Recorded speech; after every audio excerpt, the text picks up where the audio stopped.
Hello friends, आजच्या व्हिडिओमध्ये तुमचे मनापासून स्वागत करते।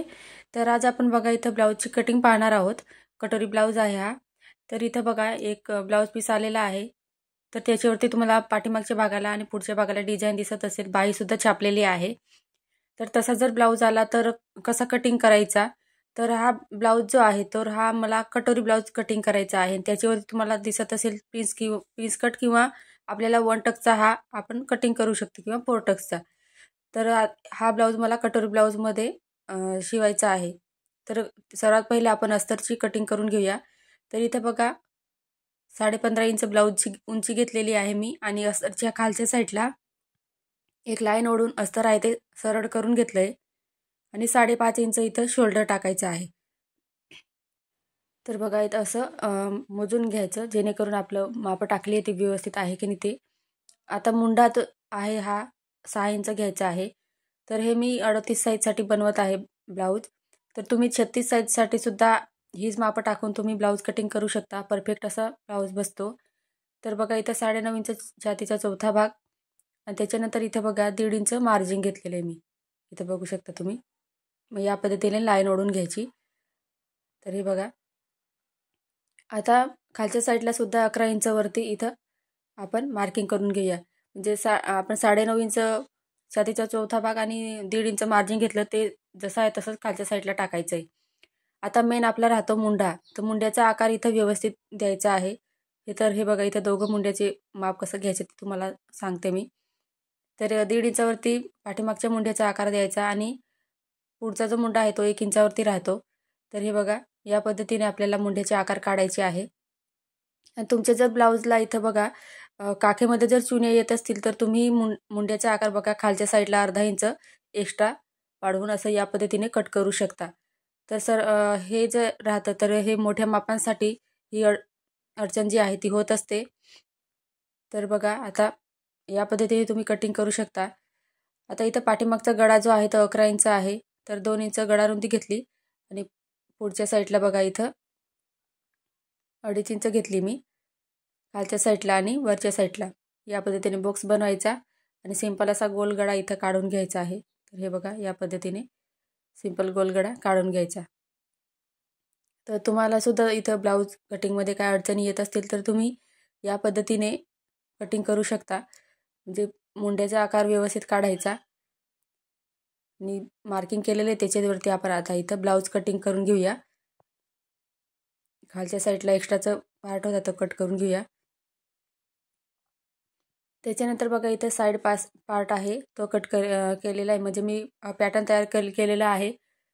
तर ते पॅटर्न ची उंची कमी होती, त्याच्यामुळे बघा वरच्या साईडला क्रॉसपट्टीसाठी 2 इंच एक्स्ट्रा पट्टी सोडली आणि उंची आपली जेवढी ब्लाऊजची आहे तेवढी खालच्या साईडला वाढवलं मी। तर या पद्धतीनं सर्व मापांचे पॅटर्न तयार करून ठेवलेले आहे। आणि या ब्लाऊजचे जर तुम्हाला पेपर पॅटर्न पाहायचं असेल तर त्याचा सुद्धा व्हिडिओ मी चॅनलवर अपलोड केलेला आहे 38 साईजच्या कटोरी ब्लाऊजचा।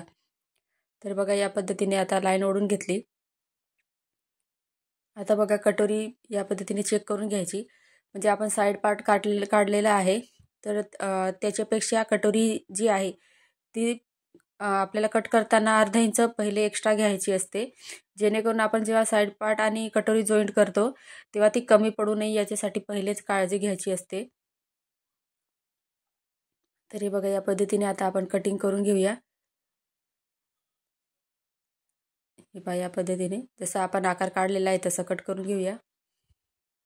तर इथं आता आपल्याला बाही कटिंग करायची आहे। तर अस्तरचं कापड बघा खालीवर आहे, त्याला व्यवस्थित ठेवायचं, जेणेकरून आपल्या बाह्या ज्या आहेत त्या दोघं व्यवस्थित येतील असं। तर या पद्धतीने व्यवस्थित करून घेतलंय मी अस्तर आहे ते। आणि इथं आता फोल्ड करायचं आहे आपल्याला, हे बघा। तर आपण इथं बघा छातीची घडी 11 इंच घेतली होती, तर बाहीची घडी कट करताना काय करायचं आहे 1 इंच मायनस करायचं आहे। तुमची जर बाही शिवताना कमी पडत असेल तर तुम्ही या पद्धतीने बाही कटिंग करून पहा। खूपच सोपी पद्धत आहे, जेणेकरून तुम्ही नवीन शिकत असाल तर तुम्हाला एकदम सोपी जाणार आहे बाही कटिंग करण्यामध्ये।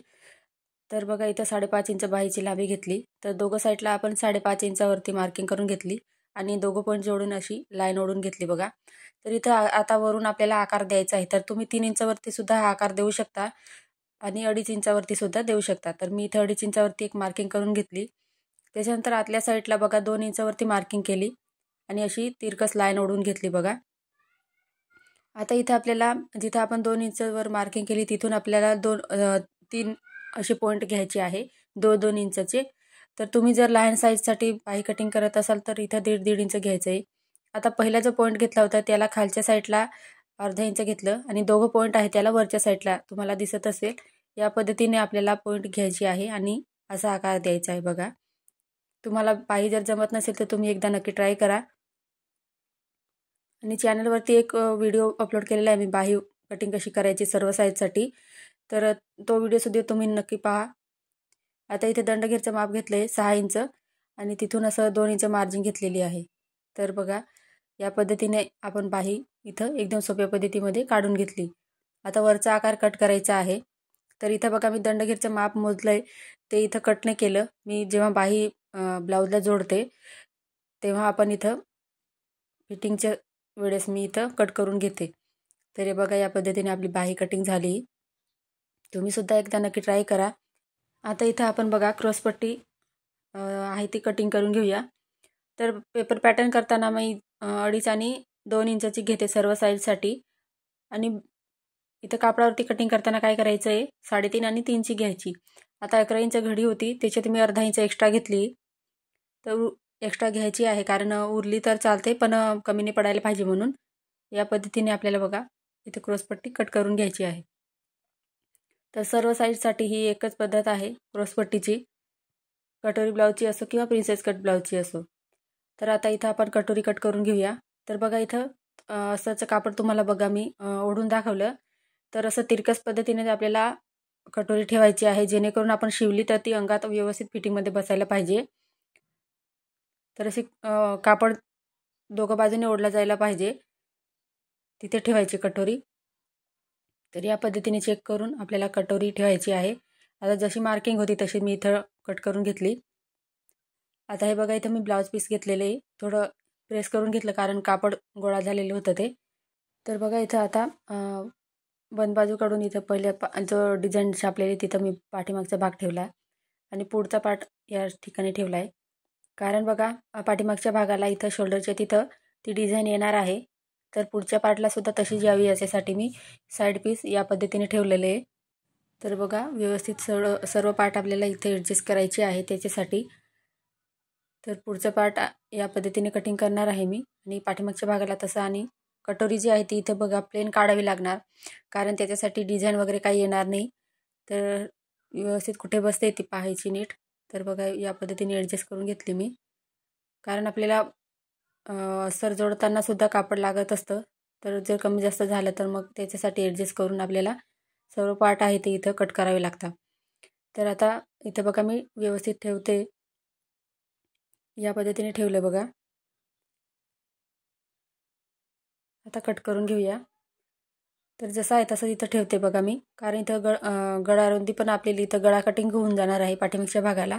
तर व्यवस्थित ठेवून घेतली. आता सर्वात पहिले असं बघा अर्धा इंचाचे मार्जिन सोडून मी इथं कट करते आहे. तर बघा या पद्धतीने व्यवस्थित कट करून घ्यायचं. तर हा ब्लाऊज मला अर्जंटमध्ये द्यायचा होता त्याच्यासाठी ब्लाऊजचा आहे तर कसा शिवायचा त्याचा व्हिडिओ मी अपलोड नाही करू शकत. त्याच्यासाठी या पद्धतीने तुम्हाला कटिंग दाखवते आहे पण कसा शिवला होता तो तुम्हाला दाखवेल मी. कस्टमरला सुद्धा खूपच आवडला. तर बघा या पद्धतीने आता मी कटोरी आणि आपले पाठीमागचा पार्ट कट केला. आता इथं बघा हा साईड पार्टसुद्धा आपल्याला इथे कट करायचा. आता ती डिझाईन दिसते तिथं मी पुढच्या साईडला बघा आपल्याला ती क्रॉसपट्टीला ती डिझाईन येणार आहे आणि या साईडला प्लेन दिसते तिथं काय होईल आपलं फिटिंगमध्ये जाणार आहे तेवढा पार्ट. त्याच्यासाठी मी राहू दिलं तसंच. आणि या पद्धतीने बघा कट करून घेऊया आता जसे पार्ट आहे तसे. तर हे बघा या पद्धतीने. तर तुम्हाला माझी ब्लाऊज कटिंग करण्याची ट्रिक कशी वाटली तर कमेंटमध्ये नक्की सांगा. आणि आजचा व्हिडिओ जर तुम्हाला आवडला असेल तर लाईक करा. चॅनलवर जर नवीनच असाल तर चॅनलला सबस्क्राईब करा जेणेकरून नवीन व्हिडिओ सर्वात पहिले तुमच्याजवळ पोहोचतील. तर या पद्धतीने बघा आता पार्ट कटिंग करून घेतले. तर इथं बघा आता बाही कटिंग इथं आपण करून घेऊया. तर इथं बाही जी आहे ती लांब बाही दिलेली होती आणि कस्टमरला शॉर्टच बाह्या आवडतात, त्याच्यासाठी त्यांनी जेवढी बाही होती त्यांची तेवढीच सांगितलेली होती. त्याच्यासाठी मी या पद्धतीने 5.5 इंचाची बाही कटिंग केली. आता इथं बघा दोघं साईडला इथे जॉईंट द्यावा लागणार आहे, पण फिटिंगमध्ये जाणार आहे त्यासाठी काय जॉईंट वगैरे काय देणार नाही. जर तुम्हाला बाहीला जॉईंट कसा द्यायचा तर ते पाहायचं असेल तर त्याच्या व्हिडिओची लिंक मी चॅनलवर देऊन देईल. तर सर्व पार्ट या पद्धतीने आपण कटिंग करून घेतले. तुम्ही जर चॅनलवर नवीन असाल तर चॅनलला सबस्क्राईब करा. आजचा व्हिडिओ आवडला असेल तर प्लीज लाईक करा. तर बघा या पद्धतीने तो ब्लाऊज शिवला होता मी. तर खालच्या साईडला बघा क्रॉसपट्टी आपली डिझाईनसारखी झालेली आहे आणि पुढच्या साईडला कटोरी जी आहे प्लेन आली आणि शोल्डर दोघं साईडचे बघा पुढचा आणि पाठीमागच्या शोल्डरला इथं डिझाईन आलेली आहे, त्याच्यामुळे काय वाटत नाही. आणि ब्लाऊज एकदम व्यवस्थित कस्टमरला खूप आवडला आणि फिटिंगला सुद्धा एकदम व्यवस्थित बसला आहे तो. तर बघा माझी ब्लाऊज शिवण्याची पद्धत तुम्हाला आवडली असेल तर प्लीज लाईक करा. चॅनलवर नवीन असाल तर चॅनलला सबस्क्राईब करा. आजचा व्हिडिओ पूर्ण पाहिल्याबद्दल खूप खूप धन्यवाद.